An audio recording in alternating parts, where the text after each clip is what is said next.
Hello everyone, welcome back to Nepal online school. तपाईहरुलाई Nepal online स्कुलमा फेरि पनि स्वागत छ। हामी आइटी बेस्ड लर्निङ प्लेटफर्ममा पढाउँदै थियौं र यो पढाउने क्रममा चाहिँ हामी ग्रेड 12 को ग्रुप बेसिक म्याथमेटिक्स भन्ने सब्जेक्ट पढ्दै थियौं र यसको ग्रुप सी चाहिँ हेर्दै थियौं है। अब यो ग्रुप सी मा चाहिँ हामी चाहिँ लिनियर प्रोग्रामिङ भन्ने च्याप्टर चाहिँ पढ्दै थियौं र यो च्याप्टरको चाहिँ अब हामी के गर्छौं त भन्दाखेरि यी च्याप्टरको एक्सरसाइज गर्दै थियौं। एक्सरसाइज हामी कन्टिन्यू गर्छौं है त। ल 3 को बी मा पुगेको थिएँ म। 3 को बी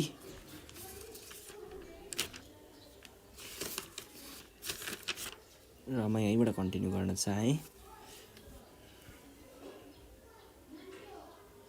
मैले क्वेशन चाहिँ लेखिसकेको छु, तपाईहरुले चाहिँ क्वेशन सार्न सक्नुहुन्छ र हामी चाहिँ अब कन्टिन्यू गर्छौं है त। हियर के दिएको छ त हामीलाई?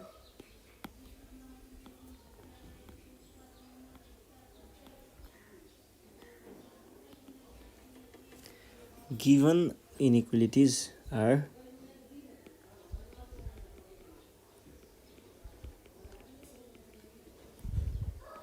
के इनिक्वालिटीहरु दिएको छ त हामीलाई? x plus y is 6 र अर्को छ x plus y is greater than or equals to 1 र अर्को छ 1 is less than or equals to x is less than or equals to 3 र अब हामी जान्छौं फर्स्ट को लागि for x plus y is less than or equals to 6 यसको लागि चाहिँ हामीले के गर्छौं त भन्दाखेरि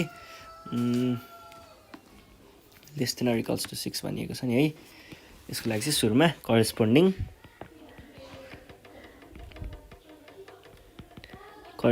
equation is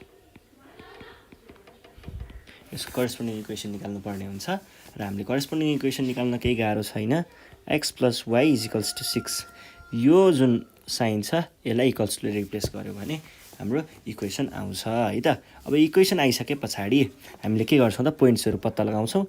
पोइन्ट्सहरु पत्ता लगाउन पनि केही गाह्रो त छैन है। x = 6 - y पोइन्ट्सहरु पत्ता लगाउन x र y भन्ने अनि दुईटा पोइन्टहरु चाहिँ निकाल्ने है त। दुईटा पोइन्टहरु के छ त्यो चाहिँ हामी निकाल्छौं है त।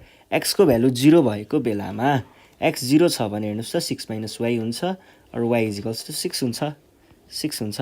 त्यसैगरी यदि y को भ्यालु 0 भयो भने चाहिँ के हुन्छ त 0 x + 0 = 6 or x = 6 केही गाह्रो थिएन। अब हामी टेस्ट गर्छौं। Testing 0,0 in the given inequality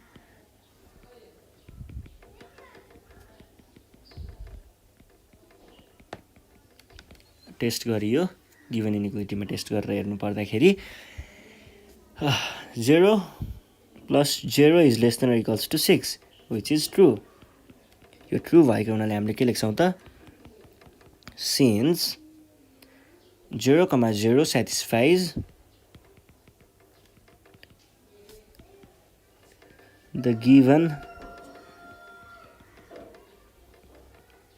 inequality, so the solution region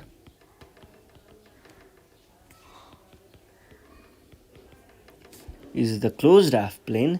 closed हुन्छ किनकि हाम्रो sign less than or equals to मा थियो। closed half plane के गर्ने त containing the origin।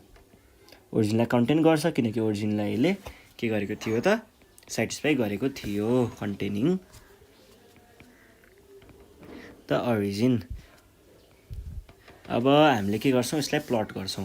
प्लट गर्दाखेरिको लागि यो भन्दा नि नेक्स्ट पनि निस्किसकेपछि अनि प्लट गरौँला है त। हामी अब जाउँ सेकेन्ड इनिक्वालिटीको लागि। सेकेन्ड इनिक्वालिटीको लागि मैले यो कलर चुज गरे। for x plus y is greater than or equals to 1 भनेर भनेको छ। यसको लागि पनि कुरा त केही गाह्रो छैन, त्यसै नै हो। हामीले corresponding इक्वेसन निकाल्छौं सुरुमा।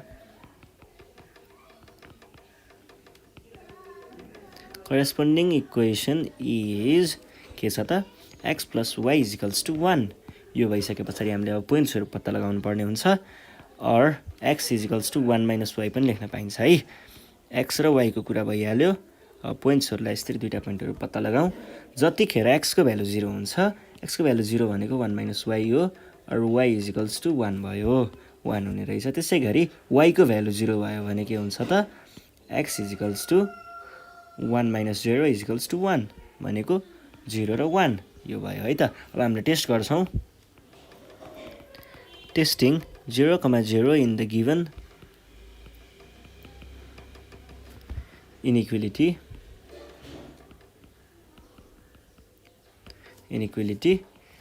0 plus 0 is greater than or equals to 1 यो भनेको के भयो त, 0 is greater than or equals to 1 which is के त false। यो त हुँदैन नि त, त्यही भएर हामीले के लेख्छौं, since 0,0 does not satisfies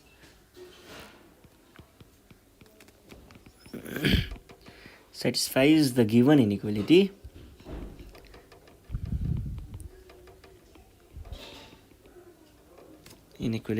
so solution region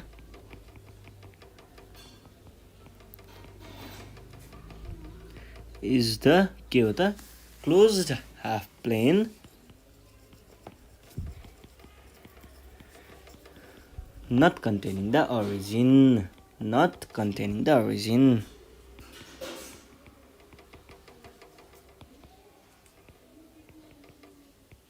ओरिजिनलाई content नगर्नेवालालाई चाहिँ हामीले सोलुसन रिजन भनेर भन्छौं।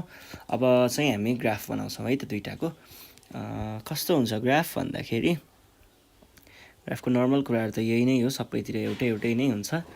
अब यतापट्टि चाहिँ x जान्छ, यतापट्टि चाहिँ के जान्छ त, y जान्छ, यतापट्टि y ड्याश जान्छ भने यतापट्टि x ड्याश जान्छ है त। अब हाम्रो पोइन्टहरु के छ, एउटा छ 1,1 0,1 र एउटा यो छ, र अर्को के छ त 6,0 र 0,6 है त। एउटा छ 6,0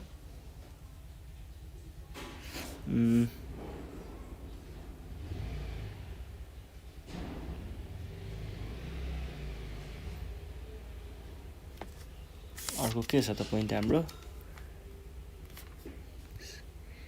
1। पहिला हामीले कुन कलर युज गरेको थियौं, पहिला ग्रीन कलर छ है।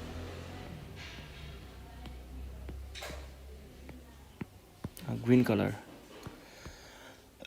ले चाहिँ 1 2 3 4 5 6 र अर्को के छ त 1 2 3 4 5 6, यो भनेको 6,0 र यो भनेको 0,6 यो भयो, र यो भनेको 1,0 र यो भनेको 0,1 हुन्छ है त। 6,6 वालाले चाहिँ के गर्छ त, 0,0 लाई कन्टेन गर्छ। त्यसैगरी अर्कोले चाहिँ 0 लाई कन्टेन गर्दैन है त। अर्कोले 0 लाई कन्टेन नगर्ने भएको हुनाले हामीले के गर्छौं त, यसलाई माथितिर पल्टाउँछौं अथवा माथितिर फर्काउँछौं। माथितिर फर्काउनको लागि चाहिँ हामीले कलर चुज गरौँ।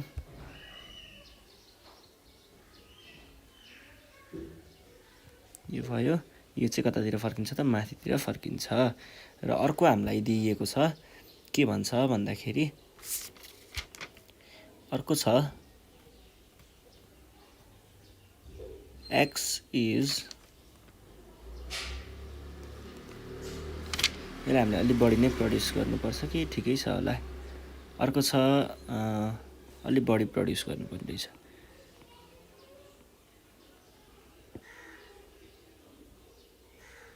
र यो माथितिर फर्किन्छ। अर्को हाम्रो इक्वेसन के छ त, x1 is smaller than or equals to यस्तो छ है त। यसलाई हामीले ब्रेक गर्दाखेरि करेस्पोन्डिङ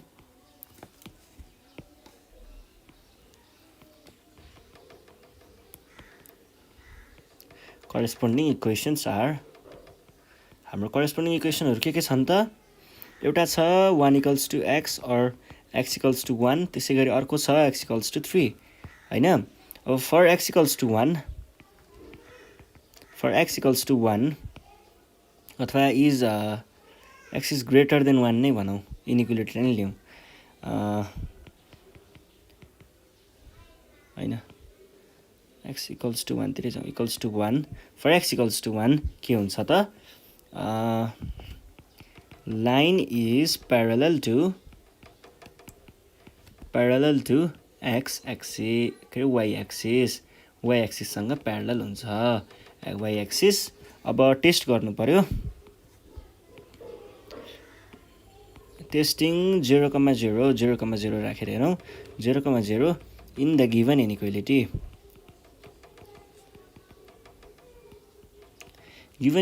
मा 0,0 राखेर हेर्दाखेरि 0 is x को भ्यालु 0 हुनु पर्यो र 1 यस्तो छ which is के त false त्यसमा हामीले के लेख्न सक्छौं त since this does not satisfies the given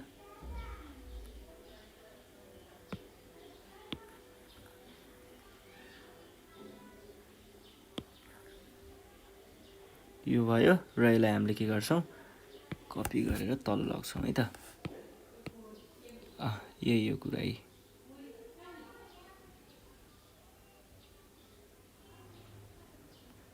ल यो भयो does not वालाको कुरा पनि भइहाल्यो अब त्यसपछि अर्को के छ अर्को भनेको यो x is smaller than or equals to 3 भन्ने छ यसको लागि पनि कुरा उस्तै नै हो त्यही तरिकाले गर्छौं हामीले के गर्छौं त सुरुमा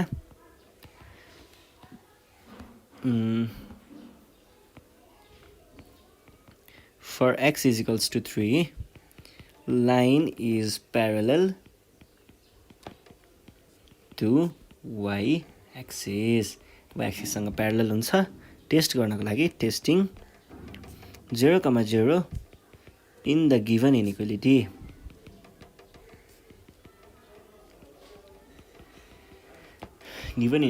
मा हामीले 0,0 राखेर हेर्दाखेरि के हुन्छ त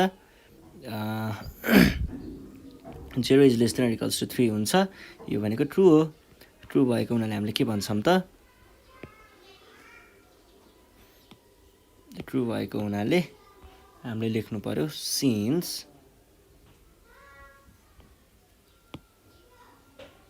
uh, 0,0 satisfies the given inequality solution region is the closed half plane containing the origin भनेर भन्छौं यति भइसके पछाडी हामी अब ग्राफ तिरै जाउँ फेरि अब लास्टको भर्खर निकालेको कुराले चाहिँ के भन्थ्यो त भन्दाखेरि x को भ्यालु एउटा चाहिँ के हुन्छ रे एउटा चाहिँ is equals to 1 भनेर भन्थ्यो र is equals to 1 अनि does not contains the origin भनेपछि यतातिर फर्केको हुने भयो र अर्को थियो x को भ्यालु 3 वाला x को भ्यालु 3 है 1 2 3 x को भ्यालु 3 र contains the origin भनेर भन्थ्यो नि हैन यसले त contains the origin भनेको चाहिँ origin तिर फर्केको हुनु पर्यो यति भइसके पछाडी अब हामीले के गर्न सक्छौं त हाम्रो कम्प्याटिबल रिजन अथवा फिजिबल रिजन चाहिँ पत्ता लगाउन सक्छौं जुन चाहिँ कति हुन्छ त यो वाला पोर्सन सबैको कमन वाला भाग चाहिँ हाम्रो फिजिबल रिजन हुन्छ है त ल फिजिबल रिजनलाई सेट गरेर हेरौं पहिला सेट गरौं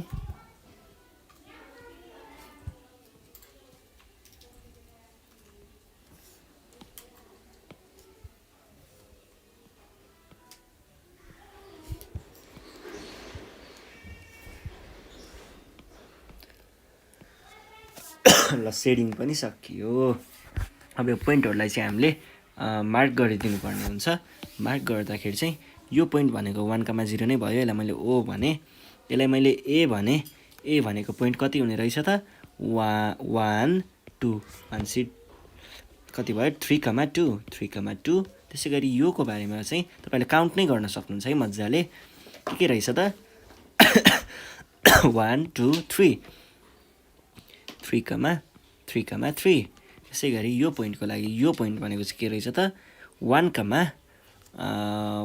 1 2 3 4 5 1,5 है त मैले यसलाई A भने यसलाई B भन्छु र यसलाई C भने है त ल अब हामीले के भन्न सक्छौं त यति भइसके पछाडी यहाँनेर जाँदाखेरि के भन्न सक्छौं त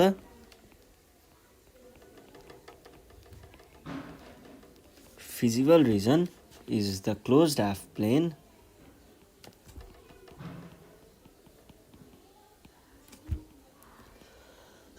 a closed area is the shaded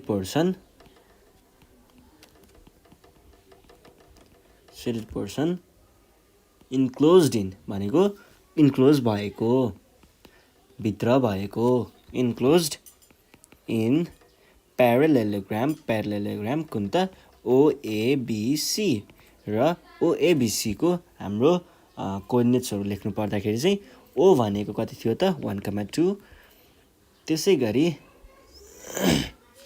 1,2 थियो र थिएन होला, 1,0 चाहिँ थियो है। अनि ए भनेको 3,-2 अनि बी भनेको 3,3 र सी भनेको 1,5 थियो है त। ल यो कुराहरू भइसके पछाडि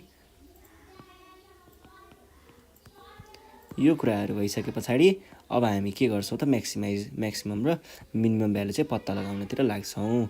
म्याक्सिमम र मिनिमम भ्यालु पत्ता लगाउनको लागि चाहिँ एउटा सानो टेबल बनाउने चलन छ, त्यो टेबल तपाईहरुले पनि बनाउनु होला र हामी चाहिँ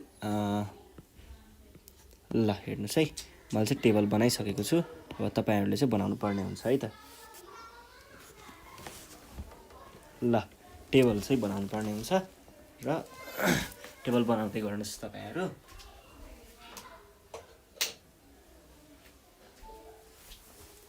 ल हेर्नुस् है, यहाँनिर चाहिँ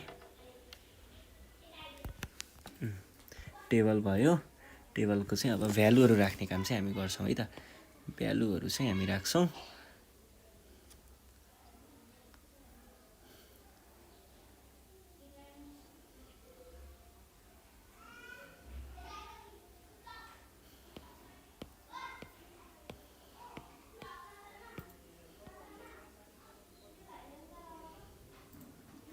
ल अनि यहाँ पनि हो हाम्रो फंक्सन भनेको के छ त, क्वेशनले दिए अनुसार फंक्सन भनेको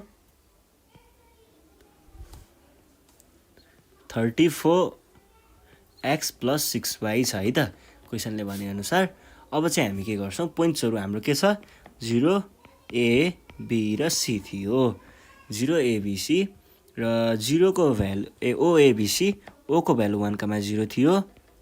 त्यसै गरी a को भ्यालु 3,-2, b को भ्यालु 3,3 र 1,5 है त, 1,5। अब 0 हैन o को भ्यालुमा चाहिँ हामीले यो फंक्सनमा चाहिँ के गर्नुपर्छ त, भ्यालुहरु रिप्लेस गर्नुपर्ने हुन्छ। त्यो भनेको कति हुन्छ त 1 अनि 6 times 0, 34 times 3 plus 6 times -2, 34 times 3 plus 6 times 3, 34 times 1 plus 6 times 4 भनेको कति हुने रहेछ त, म क्याल्कुलेटरमा हानी हेर्छु है त। 34 टाइम्स 1 34 मात्रै हुन्छ, योमा चाहिँ 34 टाइम्स 3 प्लस 6 टाइम्स -2 गर्दा 90 हुने रहेछ। त्यसै गरी अर्को छ हाम्रो, अर्कोमा चाहिँ कति आउँछ त 3,3 को लागि चाहिँ 120 आउने रहेछ र अझै अर्को छ 1,5 को लागि चाहिँ कति आउने रहेछ त 64 आउने रहेछ। यो हाम्रो मिनिमम भ्यालु भयो र यो हाम्रो म्याक्सिमम भ्यालु भयो है त।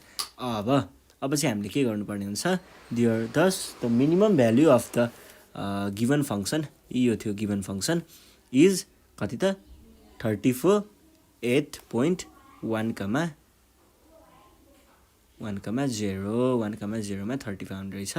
त्यसैगरी the maximum value of x यो is कति छ त 120 हुन्छ, 128 point कति त 128.3,3 मा है, 3,3 र हामीले यसरी यो क्वेशनलाई सल्भ गरिसकेका छौं। ल यति गर्दै आजको सेसनबाट चाहिँ हामी बिदा माग्न चाहन्छौं।